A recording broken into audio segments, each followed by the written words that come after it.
Hello, I'm Casey Scribbins, Assistant Manager at Sauvie Island Wildlife Area. Today I'm at the West Side, and this is Mud Lake behind me.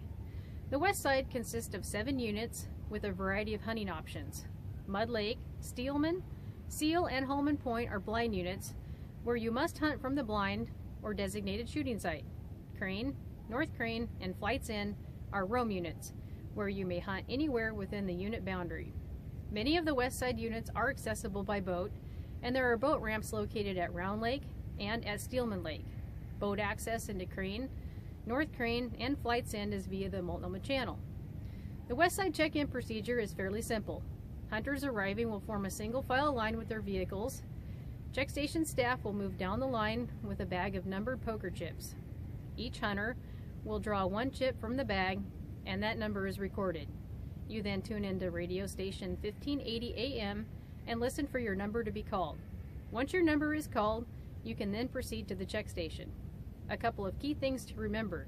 You must be in line no later than an hour and a half before shooting time, as that is when the draw ends. If you are late, you will not have an opportunity to participate in that day's draw. Also, please stay with your vehicle at all times, and make sure to wait until you hear your number called before pulling up to the check station. The hunter with the lowest number drawn from the bag each day will have first choice. The last few years there have been many improvements to the West Side. In 2012, the Flights End property was purchased and incorporated into the Westside Hunt area.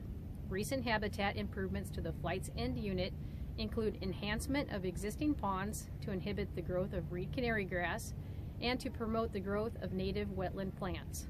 Also, with donations and assistance from the Oregon Duck Hunters Association and the Columbia County chapter of the Oregon Hunters Association, permanent bench blinds have been constructed and placed at many of the shooting sites in Seal, Mud Lake, and Steelman. And last year we purchased a new check station and a new radio system. For more information regarding the West Side Hunt program, contact check station staff or the Wildlife Area Headquarters.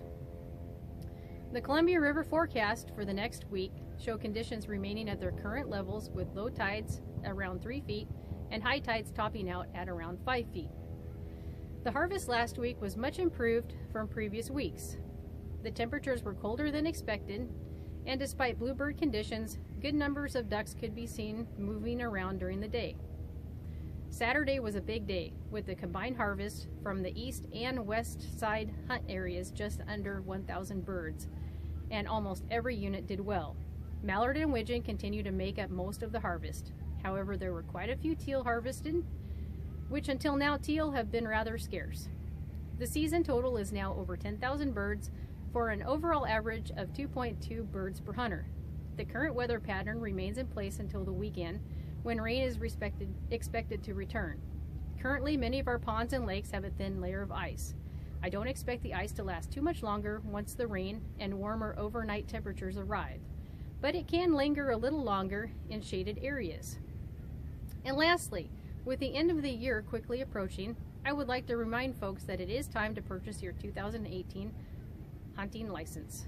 While your state and federal duck stamps are valid for the season, your license runs the calendar year and will expire December 31st. So please remember to purchase your new license if you are planning to hunt in January. That is all that I have for this week. Until next time, happy hunting.